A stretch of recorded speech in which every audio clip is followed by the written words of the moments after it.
الحمدللہ وکفا والصلاة والسلام علی من لا نبی بعد ولا رسول بعد اما بعد فاعوذ باللہ السمیع العلیم من الشیطان الرجیم بسم اللہ الرحمن الرحیم وما ارسلناک الا رحمتا للعالمین صدق اللہ العظیم۔ محترم حاضرین کرام، بزرگان دین، السلام علیکم ورحمۃ اللہ وبرکاتہ۔ سب سے پہلے میں حضرت مولانا سلمان غنی صاحب کو اور حضرت مولانا سہیل بابا صاحب کو اور حضرت مولانا عثمان صاحب کو اور ان کے ساتھ ساتھ جو ٹوٹنگ اسلامک سینٹر کی انتظامیہ ہے، کمیٹی کے افراد ہیں، ان سب کو خراج تحسین پیش کرتا ہوں اور مبارکباد پیش کرتا ہوں کہ انہوں نے آج اس مسجد کے اندر سیرت النبی کے حوالے سے جو ہے وہ پروگرام کا انعقاد کیا، اور اس کے ساتھ ساتھ آپ حضرات کو بھی ماشاءاللہ جو مغرب کی نماز سے لے کے ابھی تک یہاں پر تشریف فرما ہے اور بڑی ہمت اور حوصلے کے ساتھ علماء کرام کو آپ حضرات سن رہے ہیں، اور ماشاءاللہ ایسی مجلس بہت کم لندن میں دیکھنے کو ملتی ہے کہ جس میں اتنی کثرت سے علماء کرام موجود ہوں ماشاءاللہ۔ تو ایک وقت تو ایسا تھا کہ مہمان حضرات کی تعداد زیادہ تھی بنسبت میزبان حضرات کے ماشاءاللہ۔ تو عرض یہ کرنا ہے کہ کچھ دنوں سے کئی پروگرام میں جانا ہو رہا ہے میرا، اور ہر سیٹرڈے سنڈے ہم بزی ہوتے ہیں، مختلف مجالس کے اندر، مختلف محفلوں کے اندر ہم جاتے ہیں۔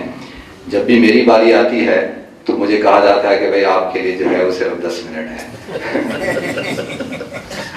اور جو ہے مجھ سے پہلے والے حضرات جو ہوتے ہیں ماشاءاللہ، اچھا میں جب بھی کہیں جاتا ہوں کہتا ہوں کہ بھائی مجھے تو آپ حضرات سنتے رہتے ہیں، روزانہ 2 گھنٹے برداشت کرتے ہیں ٹی وی پہ، تو وہ کہتے ہیں نہیں جی آپ آ جائیں، آپ کی شرکت۔ اور میں یہ سمجھتا ہوں کہ میرے لیے شرکت کرنا میرے لیے باعث سعادت ہے کہ اتنے علماء کی مجلس کے اندر آدمی آئے، اور یہ اتنی بابرکت محفل ہے، بابرکت مجلس ہے، اور یہ مجلس اللہ رب العزت کے ہاں کتنی مقبول ہوگی تو مرنے کے بعد پتہ چلے گا۔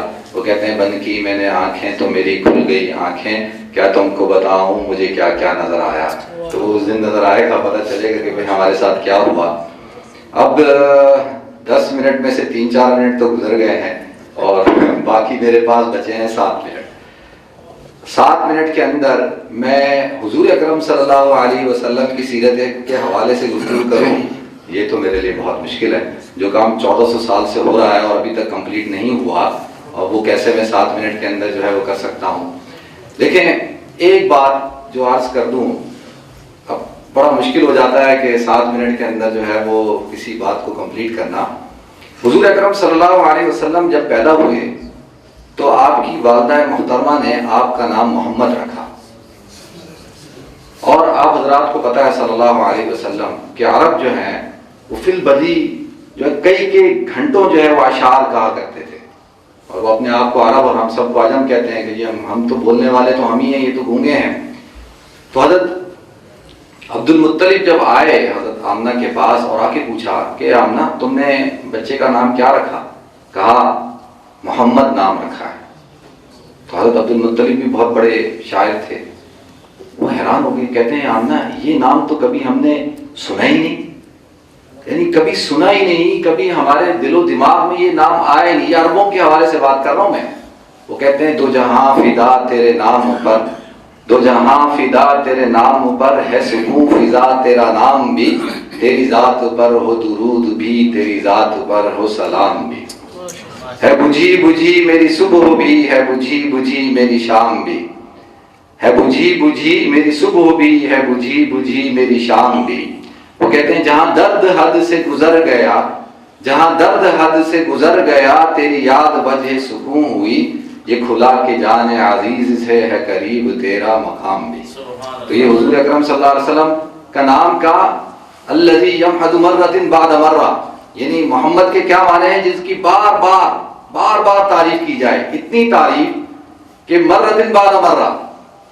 تو اللہ رب العزت نے حضور اکرم صلی اللہ علیہ وسلم کو اس کائنات کے اندر سردار بنایا، تمام انسانوں کا سردار بنایا، سردار الانبیاء، اور پوری جو یہ تخلیق جو اللہ رب العزت نے اس کائنات کی ہے وہ حضور اکرم صلی اللہ علیہ وسلم کے سبب سے کی ہے۔ لو ما خلقت محمد ما خلقتک، کہ اگر محمد کو پیدا نہ کرنا ہوتا تو یہ آدم نہ ہم تجھے پیدا کرتے، نہ اس کائنات کو پیدا کرتے، نہ یہ عرش ہوتا، یہ لوح ہوتی، نہ یہ زمین ہوتی، نہ آسمان ہوتا، کچھ بھی نہ ہوتا۔ اللہ رب العزت نے حضور کو پیدا کرنا تھا، اس سبب سے اللہ رب العزت نے اس پورے کائنات کو جو ہے وہ سجایا۔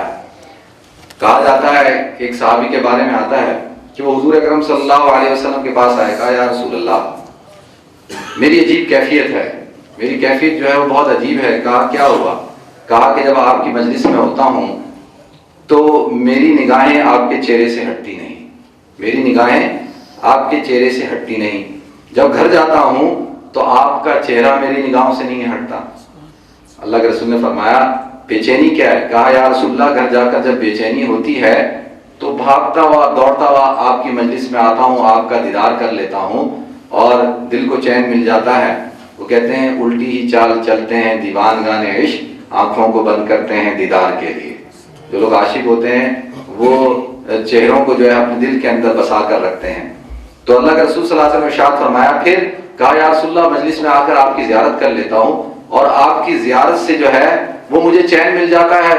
پریشانی اس بات کی ہے کہ کل قیامت کے دن جنت کے اندر آپ تو اعلیٰ مقام پہ ہوں گے اور میں آپ کا ایک ادنا سا امتی، ایک صحابی، میں کہاں اور آپ کہاں؟ تو وہ جنت کس کام کی جس کا جنت کے اندر آپ کی زیارت نہ ہو، جس کے آپ کے چہرے کا دیدار نہ کر سکوں۔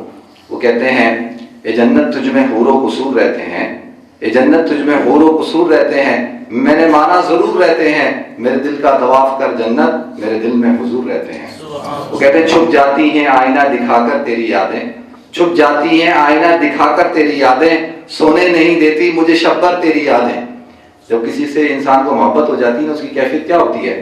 چھپ جاتی ہیں آئینہ دکھا کر تیری یادیں، سونے نہیں دیتی مجھے شبر تیری یادیں، تو جیسے میرے پاس ہے اور محو سخن ہے، محفل سی جما دیتی ہیں اکثر تیری یادیں، محفل سی جما دیتی ہیں اکثر تیری یادیں۔ میں کیوں نہ پھروں تپتی دوپہروں میں ہراساں، میں کیوں نہ پھروں تپتی دوپہروں میں ہراساں، آتی ہیں تصور میں اکثر کھلے سر تیری یادیں۔ تو اللہ کے رسول صلی اللہ علیہ وسلم نے فرمایا کہ المرء مع من احب، آدمی جنت میں اسی کے ساتھ ہوگا جس سے وہ محبت کرتا ہوگا۔ تو لب لباب کیا ہے؟ لب لباب یہ ہے کہ میں اور آپ، ہم سب کے دل کے اندر اور ہم سب کی زندگیوں کے اندر اگر حضور اکرم صلی اللہ علیہ وسلم کی محبت ہے اور اگر ہم حضور اکرم صلی اللہ علیہ وسلم سے سچی محبت کرتے ہیں تو اس کے لیے جو ہے وہ کیا ہے؟ اطاعت۔ میں اپنی بات کو ختم کروں گا، شاہد کمال صاحب بیٹھے ہیں ماشاءاللہ، یہ آپ کے سامنے گفتگو کریں گے اور مجھے امید ہے کہ ان کو بھی اتنا ہی ٹائم دیا جائے گا جتنا مجھے دیا گیا ہے، اور پھر میرے بعد والے مولانا محمد صاحب بھی ہیں ان کو بھی دیا جائے گا، اور جو علماء سارے آئے ہیں سب کو وقت دیا جائے گا۔ یہ نہیں کہ کچھ علماء کو نہ دیا جائے، سب کو وقت دیا جائے گا۔ ڈاکٹر اشرف صاحب ہمارے بہت بڑے بزرگ ہیں اور یہ موجود ہیں، ان کی موجودگی میں گفتگو کر رہا ہوں تو مجھے امید ہے کہ ان کو بھی ضرور وقت دیا جائے گا۔ تو میں اپنی بات کو بس ایک لمحے کے اندر ختم کرتا ہوں کہ وہ کیا محمد کی محبت دین حق کی شرط اول ہے، محمد کی محبت دین حق کی شرط اول ہے، اسی میں ہے اگر خامی تو سب کچھ نامکمل ہے۔ دل میں اگر حضور ہو، دل میں اگر حضور ہو، سرخم تیرا ضرور ہو، وہ عشق عشقی نہیں جس کا نہ کچھ ضرور ہو۔ لو کان حبک صادقا لاطعته ان المحب لمن يحب مطیع۔ اگر سچی محبت کا دعویٰ ہے تو محبت تو اطاعت مانگتی ہے، اطاعت، کامل اطاعت۔ جب تک جو ہے کامل اطاعت نہیں ہوگی، جیسے مفتی صاحب نے فرمایا کہ جب تک کامل اطاعت نہیں ہوگی تو پھر چھٹکارا نہیں ہوگا۔ اللہ تعالیٰ مجھے اور آپ کو، ہم سب کو حضور اکرم صلی اللہ علیہ وسلم کی محبت عطا فرمائے، اور وہ دن خدا کرے مدینے کو جائیں ہم، وہ دن خدا کرے مدینے کو جائیں ہم، خاک در رسول کا سرما لگائیں ہم، وہ دن خدا کرے مدینے کو جائیں ہم، خاک در رسول کا سرما لگائیں ہم، جالی پکڑ کر روزے اقدس کی ہاتھ سے سب حال دل رسول خدا کو سنائے ہم۔ ہمارے البراء۔